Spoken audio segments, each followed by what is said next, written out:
Queridos, trauma é algo muito forte.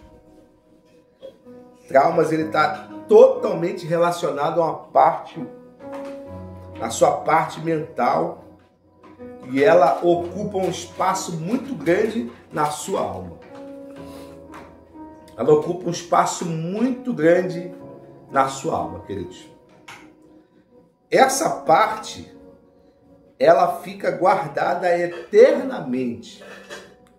E alguns momentos da vida, alguns gatilhos, liberam esse trauma. E quando esse trauma é liberado, queridos, algumas coisas acontecem.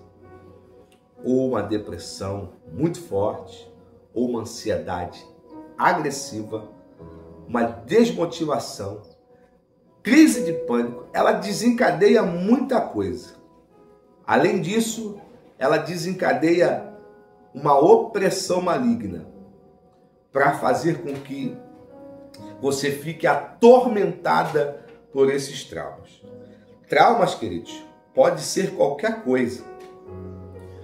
Trauma pode ser qualquer coisa. E sempre um trauma, ele vai estar relacionado, na maioria das vezes, à nossa infância e à nossa juventude. Ou até mesmo na fase adulta, mas de uma forma menor do que a parte infância e juventude. Traumas é muito difícil. Eu, particularmente, tive um trauma na minha vida. Tive um trauma muito grande na minha infância, que foi quando eu fui viver com meu pai. E hoje, graças a Deus, que ele já passou isso, eu relato isso, mas meu pai, ele é uma pessoa muito boa, eu amo muito meu pai, mas ele não sabia lidar com minha juventude. E eu tive um trauma de convivência, queridos.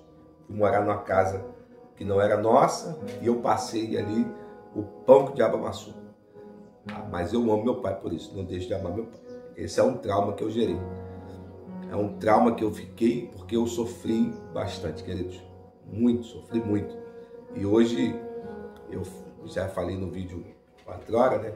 Eu não permito que meus filhos, eles compartilhem algumas coisas de vez em quando, porque eu passei por isso. Eu não gosto que eles passem por a mesma coisa. A gente não está ali, né? Não está vendo, não sabe o que está acontecendo. Então, eu sofri, queridos. Mas tem pessoas aqui que têm traumas absurdos, queridos. Jovens aqui que já foram deturpadas, abusadas, meninos que já foram abusados, pessoas que já foram abusadas por pessoas da família, abusos. Abusos é um trauma terrível. Agressão é um trauma terrível. Tínhamos um padrasto chamado Adriano, falecido hoje.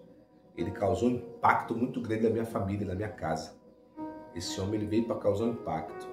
E um dia eu vou trazer a minha mãe aqui, para a minha mãe estar contando esse testemunho para vocês.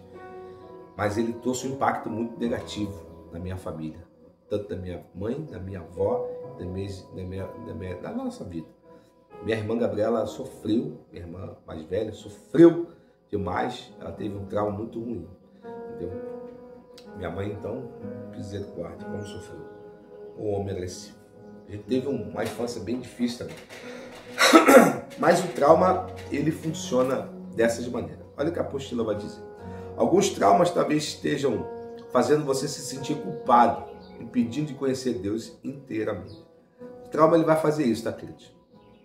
Ele vai fazer com que você não se sinta totalmente aberto, limpo, ou totalmente equilibrado para Deus. Ele vai te impedir. Você vai se sentir sujo, incapaz. Ele vai fazer isso. Porque aconteceu algo contigo, você não consegue se permitir perdoar. Então isso fica atrelado e mexe na sua mente, porque você quer servir a Deus com excelência. Mas você tem esse trauma que ainda você olha para a pessoa, você não consegue liberar esse perdão, querido. Não consegue liberar isso. Nesse caso, não há nada impedindo de conhecer a Deus inteiramente. Nesse caso, nem ninguém que possa ajudar, senão sua entrega por inteiro ao Senhor. A libertação, os sonhos, os planos de todas as áreas da tua vida, somente acontece à medida que buscamos. Ele, em primeiro lugar, somente assim os traumas são vencidos. O trecho acima deixa bem claro que se buscarmos estar somente à vontade de Deus e todas as nossas necessidades são cumpridas, inclusive as de cura de ferida causada pelas batalhas da vida.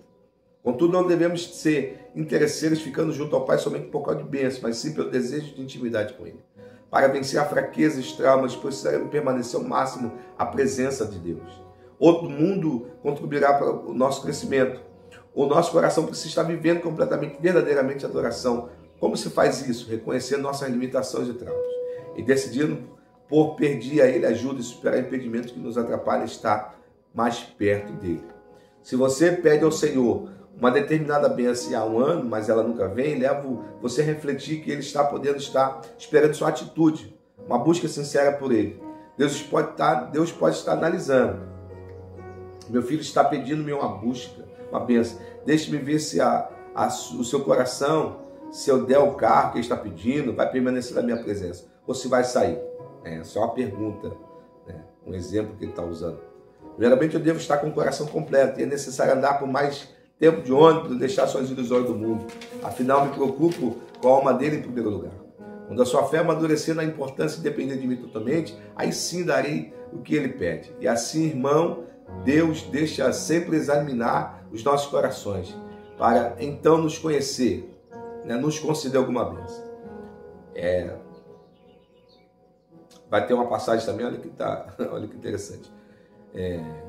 E aconteceu, morreu um mendigo a ser levado pelos anjos do seio de Abraão, morreu também o rico que foi sepultado.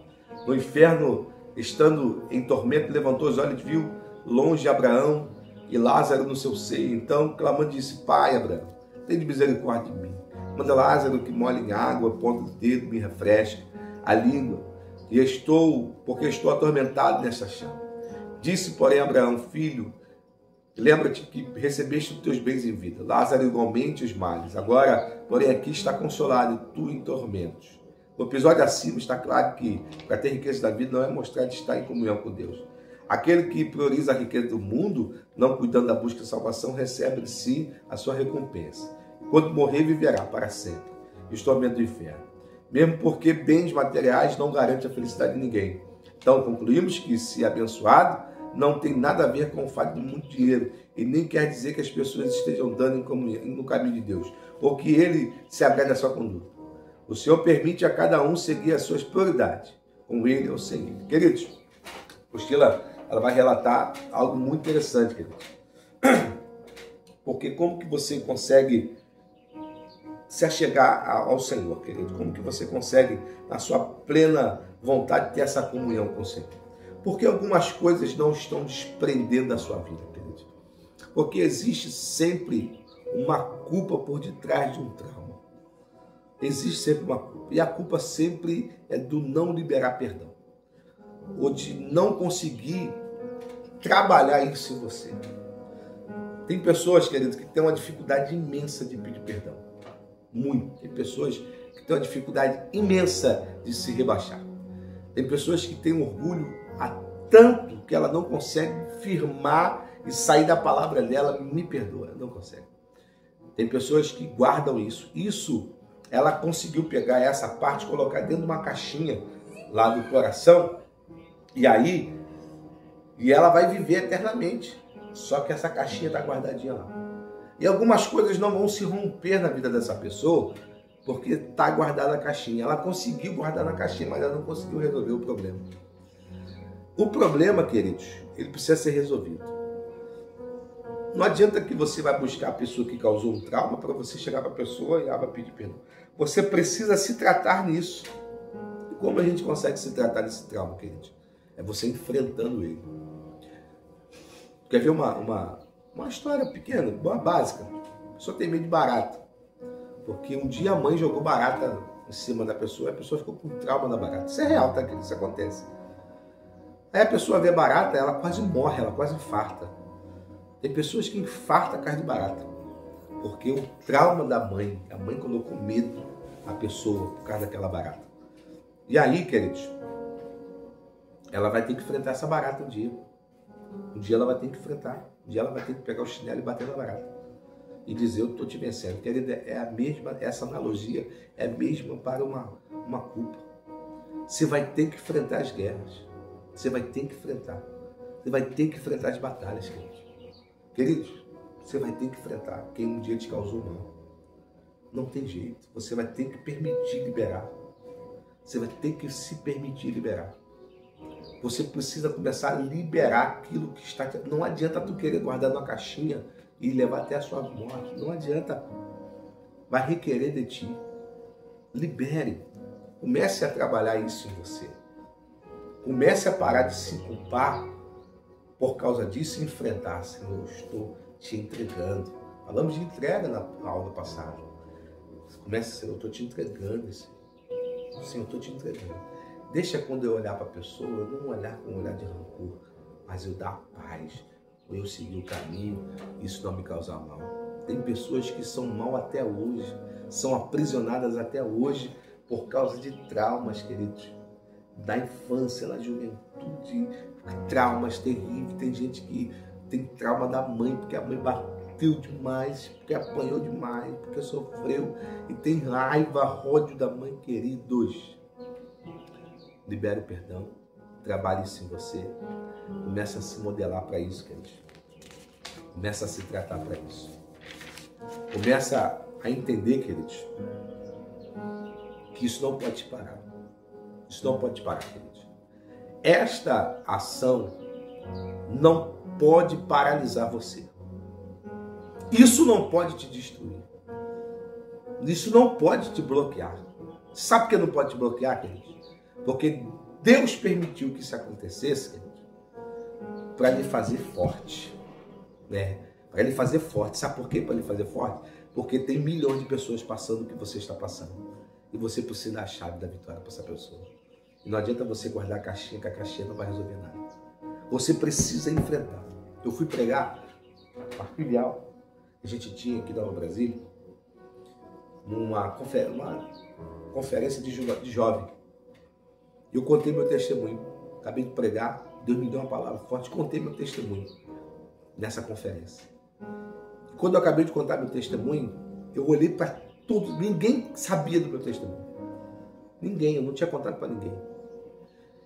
E eu falei da minha infância, da minha juventude, falei do que eu passei com meu pai, com minha madrasta, eu falei que eu vivi com aquilo. O sentimento de rejeição, falei que eu vivi, morei muito tempo com a minha avó, que eu passei. Eu chamei à frente, queridos. Eu falei, sai do seu lugar. Você que está com esses traumas, você que passou, querido, a igreja quase toda foi na frente. As pessoas choravam de cair no chão. Elas caíam no chão, elas choravam. Os jovens, um filho abraçando a mãe, pedindo perdão para a mãe pedindo perdão para o filho. Eu vivi isso, queridos, através de uma ministração da Bíblia, que o Senhor me deu, por causa do meu testemunho. Eu contei isso. E eu via os pais e os filhos pedindo perdão. Eu fiquei maravilhado com aquilo. Porque eu vi que o meu testemunho despertou em pessoas. Então é isso que o Senhor quer que você faça. Que o teu testemunho gere chave para pessoas. E o trauma não pode te parar. Você não pode se acusar dizendo que você é inoperante no reino porque você tem um sentimento, uma dor que ainda paira em você. Ei, ela não é mais forte do que você.